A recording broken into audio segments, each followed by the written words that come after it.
So good morning all of you. So topic for today is lymph. ठीक है बेटे, you all of you know that there is a main circulating fluid in your body. ठीक है बेटे, आपकी body में जो main circulating fluid है that is blood. Blood is also known as the connective tissue too because it connects all cells and tissues of your body and it is also involved in the transfer of substances whatever is required by your cells and tissues. So beside blood there is another type of fluid that is generally running in the, you can say, lower abdominal part of your body. Okay bete, so that fluid is known as lymph. उसको हम क्या कहते हैं? lymph कहते हैं. So another name of the fluid lymph, it is also known as tissue fluid. इसको हम tissue fluid भी कहते हैं. तो you all of you know that कि हमारा जो blood है it always move through the blood vessels. Okay bete, so those blood vessels which carries the blood from heart to different parts of your body, it is known as arteries. So these arteries, they later pour the blood into the smaller blood vessels which are only one cell thick and they are known as the capillaries. Okay बेटे, तो कहते हैं कि जब arteries जो है उसमें से blood capillaries में जाता है. ठीक बेटे, तो there are some pores in the capillaries and because of these pores, ठीक है, some of the blood it leaked out and comes in the intercellular spaces of the cells. Okay अब देखिए ब्लड के अंदर क्या क्या चीजें प्रेजेंट है. ब्लड के अंदर plasma is also there, proteins are there. ठीक है बेटे, blood cells are also there. So when this blood it leaks out from the pores of the capillaries, then some amount of plasma, proteins as well as blood cells, they also escape out in the intercellular spaces.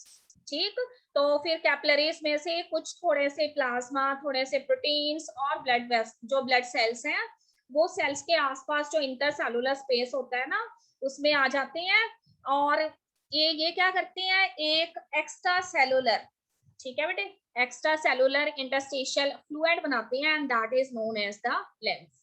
तो because lymph it is actually present in the intercellular spaces of the cells and tissues, so that's why it is also known as you can say tissue fluid. Okay बेटे, अब सभी बच्चों के name में सब बच्चों को ये क्वेश्चन आ रहा होगा माइंड में कि why the name of this fluid is lymph. So that I want to tell you, it is very interesting that lymph is known as tissue fluid and why it is called as lymph, because of the presence of a very special type of cells in them and that are known as lymphocytes. Okay students, so these lymphocytes, they are the major important cells of your immune system. तो आपकी body के अंदर two type of immune system is generally working. One immune system, it works with the formation of antibodies. ठीक है बेटे, another type of immune system, it generally fights with infection with the help of cells. तो जो antibodies की help से infection causing agents के साथ fight करता है आपका इम्यून सिस्टम, उसको हम ह्यूमोरल इम्यून सिस्टम कहते हैं. और जिसमें सेल्स डायरेक्टली फाइट करते हैं, it is known as the cell mediated immune system. तो मैं आपको ये बोल रही हूँ कि लिम्फ जो है उसके अंदर इम्यून रिलेटेड सेल्स होते हैं, इम्यूनिटी रिलेटेड सेल्स होते हैं जिनको लिम्फोसाइट्स कहते हैं और वो डिजीजेस के साथ फाइट करने में हमारी हेल्प करते हैं. Okay students, now what happen, as you know that this lymph is actually present in the intercellular spaces of the cells. So student, these lymph which is now accumulated in the intercellular spaces, what is the characteristic feature of this lymph? तो कहते हैं कि most of the composition is very much similar to the plasma of the blood. ठीक है, जैसे blood की plasma होती है ना, उससे मिलता जुलता ही होता है इसका chemical composition. But when very important thing is that this lymph fluid is colorless. ये lymph fluid जो है वो colorless होता है और उसमें less quantity में proteins present होते हैं. Okay student, another thing is कि this lymph is now drained by the lymphatic vessels. So special type of vessels are there which are known as lymphatic vessels, and these lymphatic vessels, they generally carry this lymph and later pour this lymph into the larger lymph vessels, and these larger lymph vessels, they later join the larger veins. और ये veins जो है उसको फिर main blood stream के अंदर डाल देती हैं. Okay, now what is another very important function related with lymph. तो बेटे लिम्फ जो है उसका मेजर फंक्शन यही है. You know that when the you can say digestion of fats takes place, then these fats they breaks down into smaller globules which are fatty acids and glycerols. तो ये जो lymph होता है ना, ये जो फैट्स के सिंपलेस्ट सब्सटेंसेस होते हैं उनको स्मॉल इंटेस्टाइन में से कैरी करता है और इस तरह से जो है उसे अलग अलग सेल्स एंड टिश्यूज के पास लेकर जाते हैं, क्योंकि इनका नेचर फैट सॉल्युबल सब्सटेंसेस जो होते हैं उनका नेचर ऑर्गेनिक होता है. So it cannot be easily carried by your blood. So instead of your blood, the lymph, it carries these simplest products of fat digestion to different cells and tissues. Another thing is whatever kind of excess fluid it is present around the cells in the extracellular spaces, they are also carried by this lymph, and it later you can say pour this into the main bloodstream. Okay beta, so this is all about lymph. I have written here the points related with this. तो उसमें मैंने आपको लिखा है कि clear watery fluid होता है, ठीक है. Composition is somewhat similar to plasma, but what is the important thing? Plasma proteins, very small proteins are there. Most of the plasma proteins are not there. And another thing is transport the plasma proteins that seeps out from the capillary beds. ठीक है, capillary में से जो थोड़े बहुत plasma proteins बाहर आ गए हैं सेल्स के, उनको मेन ब्लड स्ट्रीम में वापस लेके जाता है. And it also carries away larger particles को भी लेके जाता है, बैक्टीरिया में भी और सेल डेब्रिस में भी.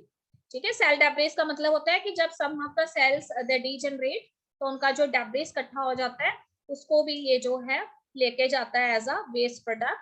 और इसमें कौन से सेल्स होते हैं? लिम्फोसाइट्स. और ये लिम्फोसाइट सेल्स जो होती हैं वो उनको जो है क्या करता है, डिफरेंट रीजंस जो है बॉडी के वहां पर लेके जाता है. और ये लिम्फोसाइट सेल्स जो है ना ये पेट्रोलिंग करते रहते हैं. ठीक है, पेट्रोलिंग समझते हैं ना, जैसे अगर हमारे कंट्री पे कोई एनिमीज अटैक कर सकते हैं तो हमें उनके बारे में पता लगाना है, तो हमारी पेट्रोल टीम्स होती हैं जो उनको फाइंड आउट करती रहती हैं. उसी तरह से कहते हैं कि बॉडी में भी कुछ सेल्स पेट्रोलिंग सेल्स की तरह फंक्शन करती हैं और ये फाइंड आउट करते रहते हैं टाइम टू टाइम कि वेदर एनी एंटीजन और any pathogen is not trying to enter into the body. So these lymphocyte cells, they are actually doing that task. Okay, but here I have written the same points. So after the class you go through these points, and here I have written the function of the lymphatic system. So lymph जो है lymphatic system का important component है, and it has so many functions. Number one, lymph carries proteins and large particulate matter away from the tissue space. ठीक है, tissue के बीच में जो जगह है वहां पे जो भी पार्टिकुलेट मैटर है, प्रोटीन्स है, उनको कैरी लेके जाता है ये लिम्फ. एंड प्रोडक्ट्स जो है डाइजेशन के, they are absorbed by the lymph channels. Okay बेटे, important thing is important role in the redistribution of fluid in your body. उसके बाद देखिए bacteria, toxins and any of the foreign bodies, ठीक है, they are removed from the tissues with the help of this lymph. And another thing is it maintains the structural and functional integrity of the tissues, and it is also playing an important role in the immune system of your body. And this lymph, okay, this lymphatic system has special sites where the production as well as the maturation of the lymphocytes takes place. ठीक बेटे, एक चीज याद रखेंगे कि जो आपका lymphatic system होता है ना, जैसे आपकी ब्लड वेसल पूरी बॉडी में रन करती हैं, वैसे ही आपके लिम्फ वेसल्स भी आपकी लोअर एब्डोमिनल पोर्शन जो है आपकी बॉडी का, स्टमक से नीचे वाला और थोड़ा बहुत ऊपर, थोड़े स्मॉल अमाउंट में लिम्फ वेसल्स प्रेजेंट होती हैं. और इन लिम्फ वेसल्स में स्मॉल टाइप ऑफ नोड्स होती हैं. ठीक है, नोड्स को आप कंसीडर कर सकते हैं जैसे प्लग्स होती हैं ना, तो इस तरह की लिम्फेटिक वेसल्स जो इनमें जगह होती हैं जहां पे एंटीजेंस या पैथोजेंस बाइंड करते हैं. और जैसे ही एंटीजेंस या पैथोजेंस जो है वो लिम्फ नोड्स पे बाइंड करते हैं ना, तो वैसे ही आपकी बॉडी के जो लिम्फोसाइट सेल्स हैं वो एक्टिव हो जाती हैं और वो उनके साथ फाइट करते हैं and they kill the antigen और the pathogen. Okay students, so here I have written in short the functions of the lymphatic system: production, storage and maintenance and distribution of lymphocytes. ठीक है, first function है lymphatic system का कि यहाँ पे lymphocytes produce होते हैं, उनका स्टोरेज होता है, और उसके बाद जो है लिम्फोसाइट्स जो है उनका मेंटेनेंस भी यहीं पे होता है और उसको बॉडी के अलग अलग पार्ट्स में डिस्ट्रीब्यूट कर दिया जाता है ताकि वो पेट्रोल सेल्स की तरह एक्ट कर सके। सेकेंड फंक्शन है maintenance of normal blood volume. ठीक है, लिम्फ जो है, लिम्फेटिक सिस्टम जो है वो अपने आपके ब्लड का जो वॉल्यूम है, नॉर्मल वॉल्यूम जो है उसको मेंटेन रखता है। And third important thing is it is involve in fat absorption. ठीक है, फैट एब्जॉर्प्शन जो है उसमें इन्वॉल्व होता है। तो आपका जो गैस्ट्रो इंटेस्टाइनल ट्रैक्ट होता है बेटे, GI का मतलब यहाँ पे गैस्ट्रिक वर्ड हमेशा स्टमक के लिए यूज करते हैं और I इज फॉर इंटेस्टाइन। तो जहां पे आपका स्टमक इंटेस्टाइन में ओपन होता है यानी स्मॉल इंटेस्टाइन में ओपन होता है तो वहां पे फैट का एब्जॉर्प्शन होता है और फैट का एब्जॉर्प्शन जो है वो उसमें लिम्फेटिक वेसल्स इन्वॉल्व होती हैं। जो भी सिंपलेस्ट फैट मॉलिक्यूल्स है ना वो इस GI ट्रैक जिसको हम गैस्ट्रिक इंटेस्टाइनल ट्रैक कहते हैं उसमें से it goes into the lymph. Okay bete, so this completes our this topic. So now we are proceeding with the next one. Okay bete, अब इससे हम थोड़ा सा आगे बढ़ते हैं। तो ये वाली हम स्लाइड अब बंद कर देते हैं and we are taking our next topic. Children, this is our next topic and our next topic is excretory system. Okay, so all of you know the definition of excretion. You have studied so many times in previous classes. Excretory system means the system that is concerned with excretion. And if you have to give the definition of excretion, then excretion, you can say it is a kind of a process which is involved in the removal of the waste products which are nitrogenous in nature from your body. ठीक है, ऐसे waste products जो body में जो metabolic reactions हुई हैं उसकी वजह से जो भी वेस्ट प्रोडक्ट्स आपकी बॉडी के अंदर प्रोड्यूस्ड हुए हैं, these waste products they are actually nitrogenous in nature, so their removal must be required from your body. And for this purpose our body have a well developed system for the excretion of these waste products, and that is known as excretory system. Okay students, so here I have written the definition. Excretion means the biological process involved in the removal of harmful nitrogenous materials from your body. And all of you know this harmful nitrogenous material is produced in your body because of the metabolic reactions that occurring in various cells and tissues. Okay bete, अब कहते हैं कि depending upon different type of organisms whether they may be unicellular or multicellular, तो अलग अलग जो organism है ना वो अपने वेस्ट प्रोडक्ट अलग अलग मेथड से रिमूव करते हैं. For example unicellular organism they remove their waste product by the simple method of diffusion. ठीक है, when so many waste products are there in their body, so their concentration is more in the body and less in the outer environment. So you know the definition of diffusion, that it is actually the movement of the molecules from high concentration to low concentration. ठीक, तो unicellular organism one cell से बने होते हैं, तो जब खूब सारे वेस्ट प्रोडक्ट उनके सेल्स में आ जाती हैं तो उनकी बॉडी में से जब उनके ऊपर से वाटर करंट्स पास होती हैं तो उनकी बॉडी में से ये वेस्ट प्रोडक्ट्स जो हैं वो सराउंडिंग एनवायरनमेंट में by the method of simple diffusion चले जाते हैं. एंड अगर मल्टी सेलुलर ऑर्गेनिजम्स की बात करें तो there are specialised organ that meant for the purpose of excretion. You know that in human beings this organ is kidney. Okay, but this is the diagram very much familiar to you. You have also studied in class 7th, 8th, 9th. Okay, but so here you see that human excretory system consists of one pair of kidneys that are present in the lower abdominal and dorsal part of your body. ठीक है, हमारी body का जो आगे वाला part होता है ना that is known as our ventral part, और जो हमारा बैक वाला पोर्शन है जहां हमारी स्पाइनल कॉर्ड है वो पार्ट हमारा डॉर्सल पार्ट होता है. तो अपने स्टमक के नीचे आप टच करके देखें, लेफ्ट और राइट साइड पे आपकी 2 किडनीज प्रेजेंट है और किडनीज आपकी बीन शेप होती हैं. उसमें से 2 यूरेटर्स अराइज होते हैं, उसमें 2 ब्लड वेसल्स एंटर करती हैं. एक उसके अंदर जो है आर्टरीज होती हैं, एक वेन्स होती हैं. दोनों ही यूरेटर्स जो हैं they join a pouch like structure and that is known as the urinary bladder where urine is accumulated temporary and later on the opening of this urinary bladder is known as urethra. एक चीज याद रखिए कि your urinary bladder consists of smooth muscles.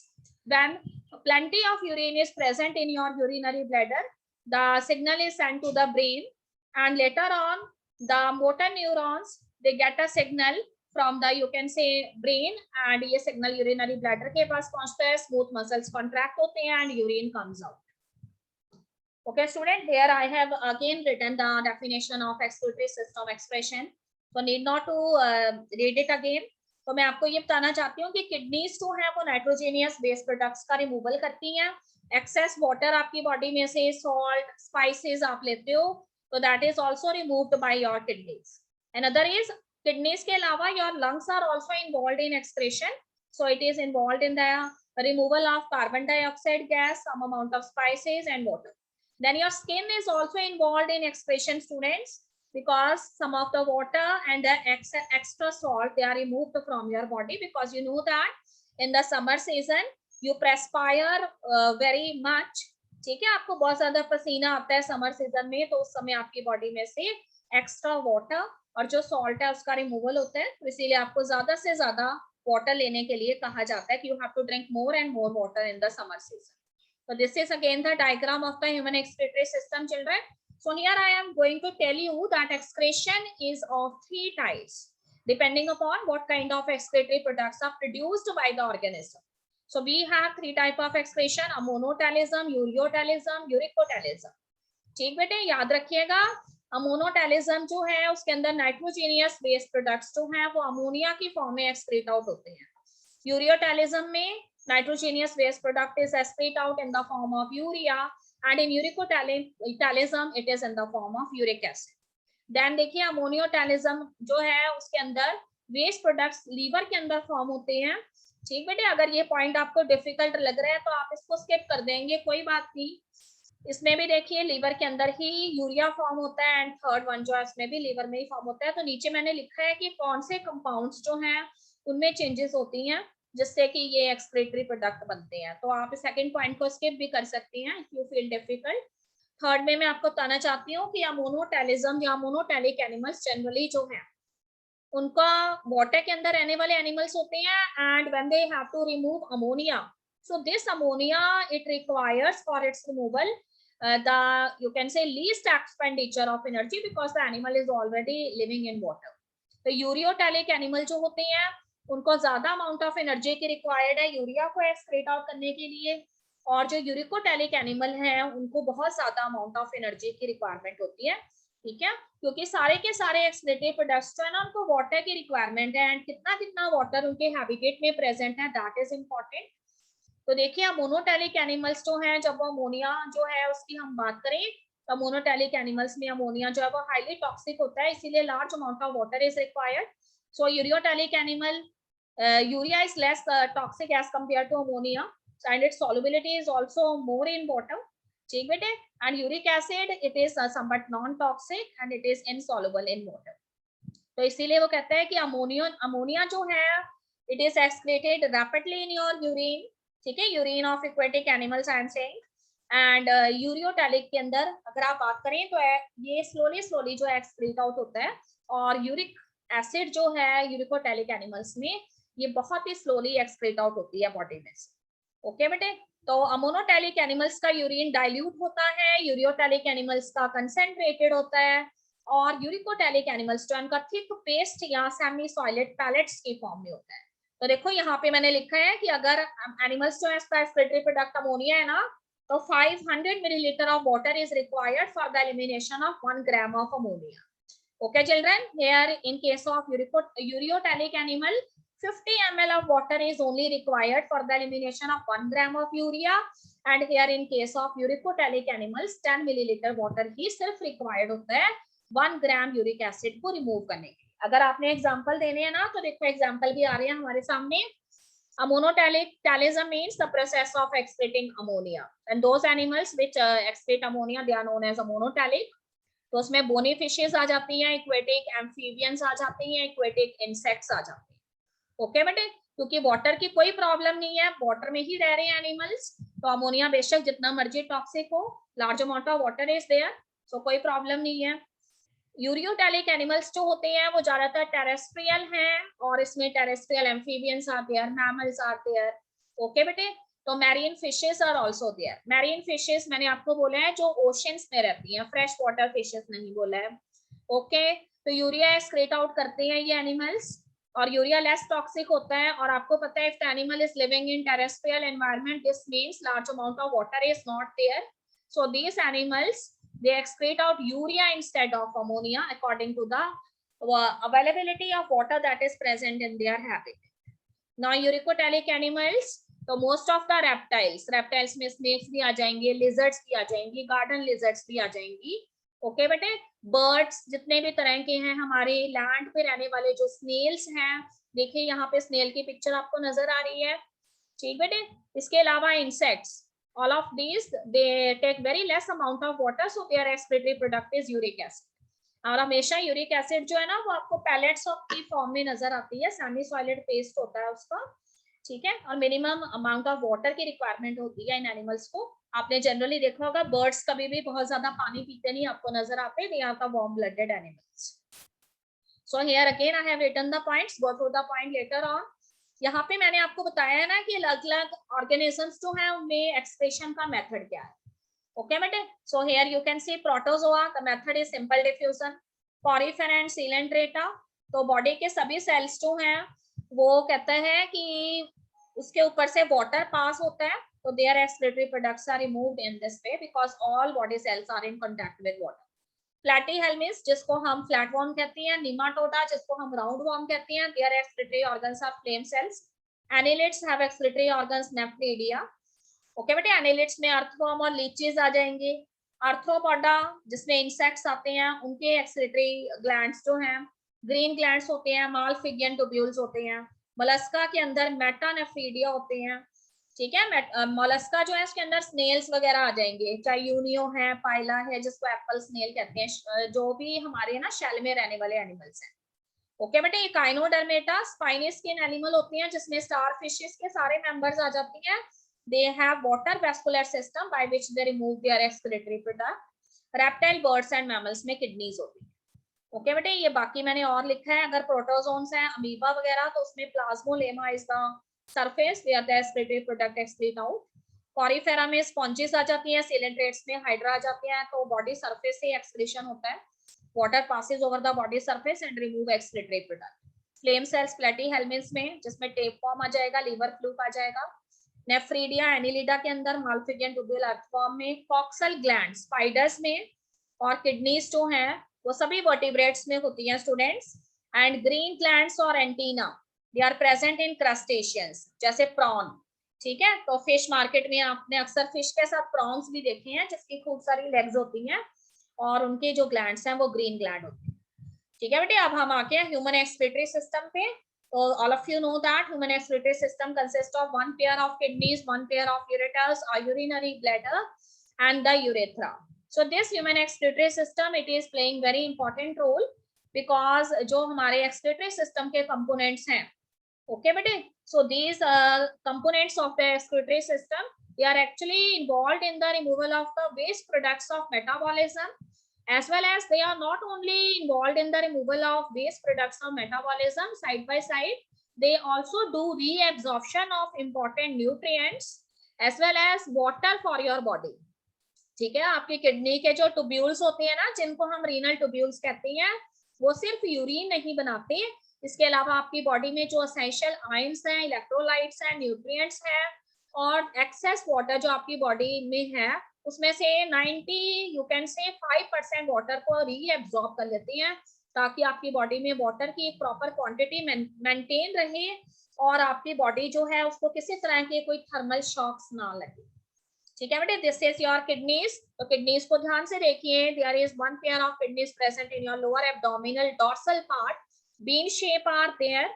हर एक kidney जो है it is enclosed inside a tough wall known as capsule, और हर एक किडनी जो है इसके ऊपर one pair of adrenal glands are there. दोनों ही किडनीज पे एक एक एड्रिनल ग्लैंड भी प्रेजेंट है, और ये एड्रिनल ग्लैंड जो है वो एक बहुत ही इंपॉर्टेंट हार्मोन प्रोड्यूस करते हैं जिसको स्ट्रेस हार्मोन कहते हैं, it is known as aldosterone. तो किडनीज आपके मेन एक्सक्रीटरी ऑर्गन है, और ये जो किडनीज है आपकी, ये क्या करती हैं, आपकी बॉडी जो है उसमें से जो एक्सक्रीटरी प्रोडक्ट्स हैं, नाइट्रोजीनियस वेस्ट प्रोडक्ट्स हैं, उनका रिमूवल करती हैं with the help of urine.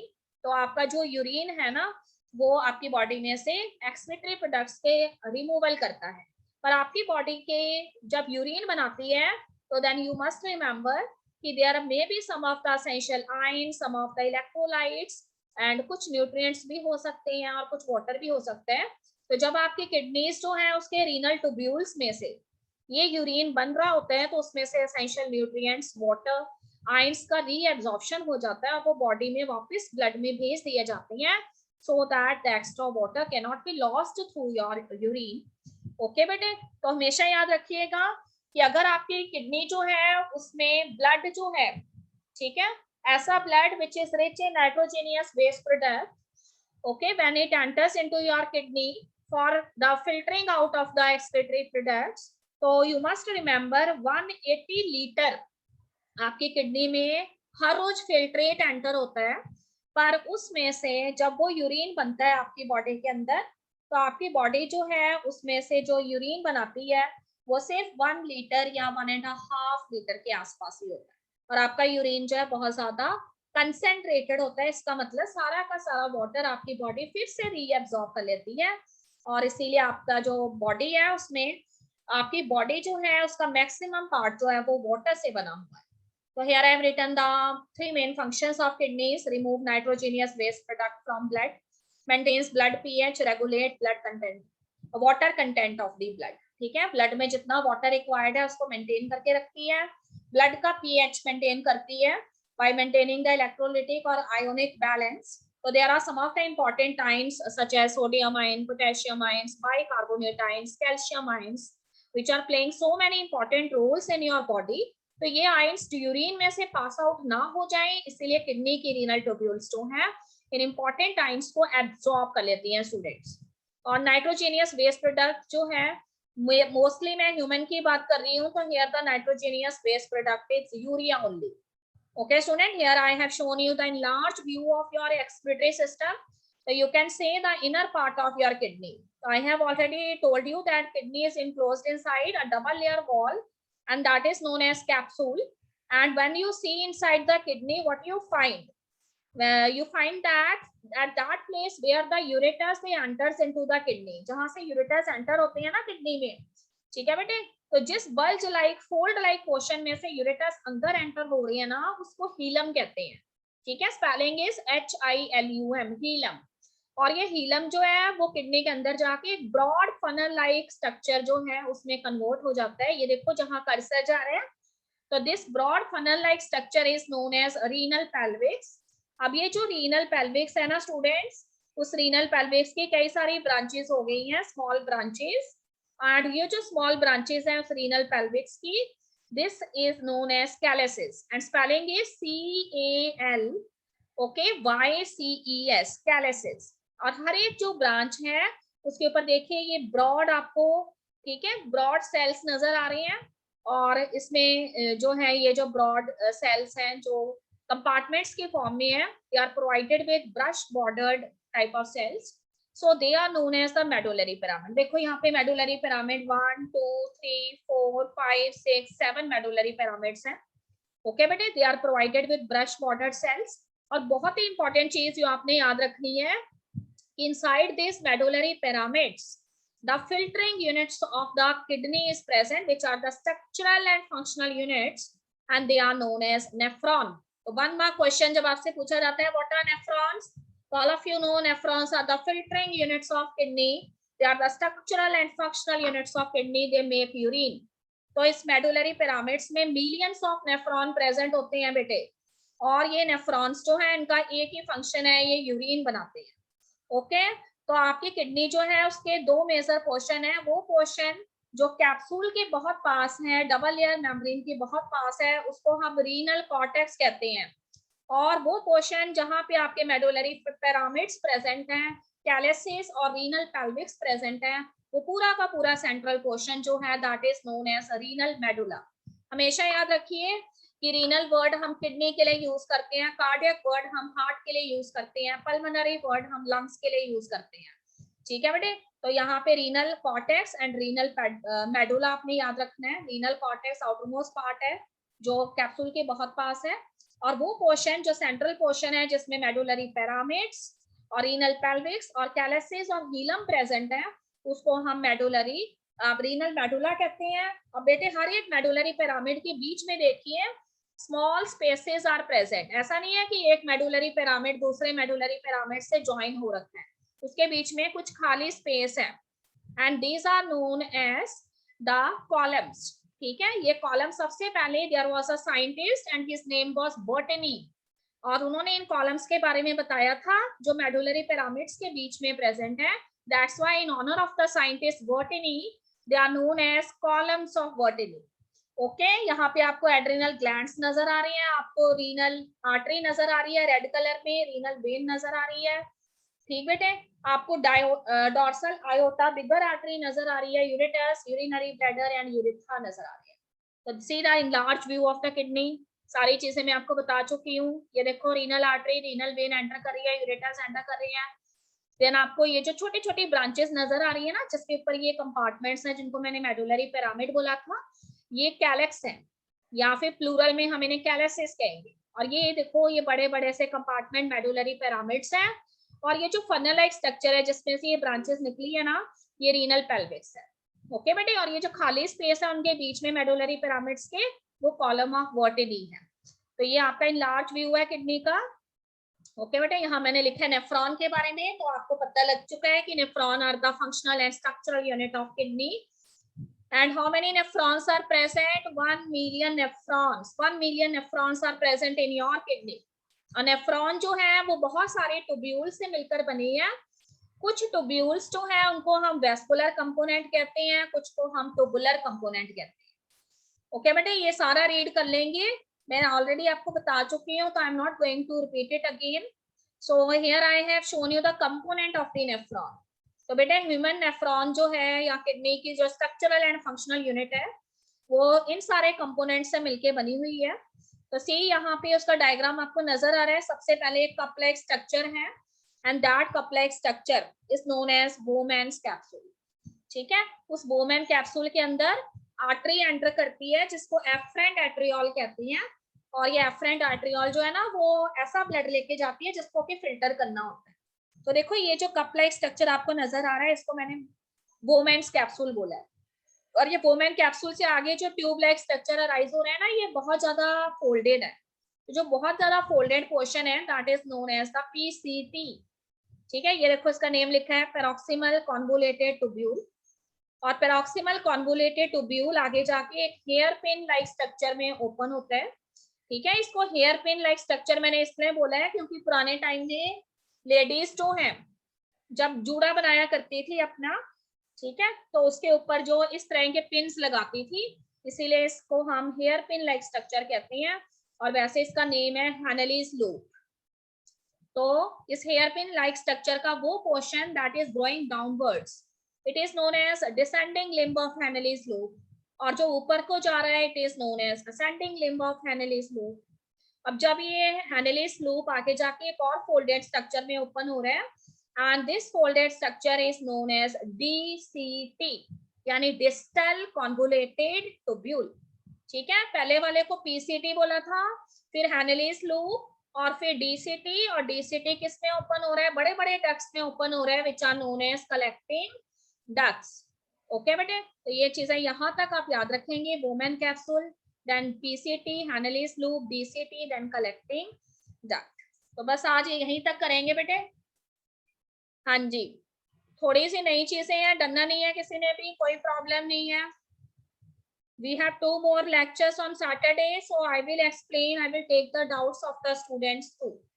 तो आज आपने यहाँ तक पढ़ लेना है। नेफ्रॉन का structure is given on page number 111 पे दिया हुआ है। ठीक बेटे, रीड कर लेंगे। कोई प्रॉब्लम है, कोई डाउट है आप तो आप लिख के मेरे नंबर पे सेंड करें। Okay students, any question? हाँ जी, एनी क्वेश्चन बेटे? Ma'am, how are spices excreted through our lungs? देखो बेटे, आपको हमने सिर्फ जब बताया था ना, तो आपको सिर्फ हमने रिमूवल ऑफ